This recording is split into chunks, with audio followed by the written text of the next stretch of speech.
বৃষ্টির ভোগান্তি নিয়েই শুরু হলো 13.5 লাখ শিক্ষার্থীর এইচএসসি ও সমমানের পরীক্ষা। যানজট জলাবদ্ধতার কারণে কোনো কেন্দ্রের পরীক্ষা দেরিতে শুরু হলে পরবর্তীতে সেই সময় সমন্বয় করা হবে বলে জানান আন্তঃশিক্ষা বোর্ড সমন্বয়ক। বন্যার কারণে সিলেট অঞ্চলের লক্ষাধিক শিক্ষার্থী এ দফায় পরীক্ষায় বসতে পারেনি। তাদের পরীক্ষা হবে 9 জুলাই থেকে। শামিনার রিপোর্ট। বৃষ্টি মাথায় নিয়ে এইচএসসি ও সমমানের শিক্ষার্থীদের কেন্দ্রে প্রবেশ করতে হয় ঢাকার বেশিরভাগ শিক্ষার্থীকে। এর মধ্যে আসন খুঁজতে গিয়ে বিড়ম্বনায় পড়তে হয় শিক্ষার্থীদের। সময়মতো সন্তান কেন্দ্রে পৌঁছতে পারবে কিনা তা নিয়ে বাড়তি ভাবনা ছিল অভিভাবকদেরও। এখন ভালো ভালো বসতে পারলেই হয়, তবে প্রচণ্ড বৃষ্টি, খুব কষ্ট, অনেক বাচ্চা ভিজে গেছে।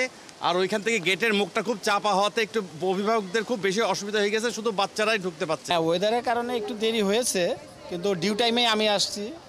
আসার পথে বৃষ্টিটা আমাকে পেয়েছে। টেনশনও আছে, যানজটের বিষয় আছে। কেউ কাছে তো না, এক এক কলেজে পড়াশোনা করছে, কেন্দ্র পড়ছে এই জায়গায়। দেখা গেছে ছাত্রীদের বাসা অনেক দূরে, ব্যাকওয়ার্ড প্লেস। শিক্ষার্থীদের কেন্দ্রে প্রবেশে দেরি কিংবা জলজট আর যানজটের কথা মাথায় রেখে নির্দেশনা দেয় আন্তঃশিক্ষা বোর্ড। আন্তঃশিক্ষা বোর্ড জানান, কোনো কেন্দ্রে দেরিতে পরীক্ষা শুরু হলে তা শেষ হবে সময় সমন্বয় করেই। ইতিপূর্বে আমাদের যে নীতিমালা ছিল যে পরীক্ষা শুরুর 30 মিনিট পূর্বে কেন্দ্রে প্রবেশ করতে হবে, সেটাকে আমরা কিছুটা শিথিলতা দেখিয়ে বলছি যে পরীক্ষার্থী যখনই আসবে, সে যদি 9টায় আসে তাকে 9টায় প্রবেশ করতে দিতে হবে, সে যদি 8:30টায় আসে তাকে 8:30টায় প্রবেশ করতে দিতে হবে। পাশাপাশি যানজটের জন্য বা বিভিন্ন জলজটের জন্য যদি পরীক্ষা কোনো কেন্দ্রে শুরু করতে দেরি হয়, তাহলে আধা ঘন্টা যদি দেরি হয়, সে ওই আধা ঘন্টা শেষে সে বেশি সময় পাবে।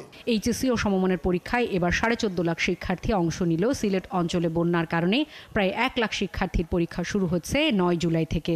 11 আগস্ট পর্যন্ত আমাদের যে রুটিন আছে পরীক্ষা শেষ হওয়ার, তৃতীয় পরীক্ষা, এই 11 আগস্টের পরে ওই পরীক্ষাগুলো নেওয়ার জন্য আমাদের অলরেডি নির্দেশনা দেওয়া হয়েছে। হয়তো 2 দিনের মধ্যে এই রুটিনটা পেয়ে যাবে। প্রশ্নের জবাবে চেয়ারম্যান জানান, আসছে বছর পুরনো সময় অর্থাৎ এপ্রিলে শুরু হবে এইচএসসি পরীক্ষা। তাতে করে বন্যা বা বৃষ্টির শঙ্কা থাকবে না। সকাল 10টা থেকে শুরু হয় 3 ঘন্টার পরীক্ষা, শেষ হয় দুপুর 1টায়। শারমিন মীরা, 71, ঢাকা।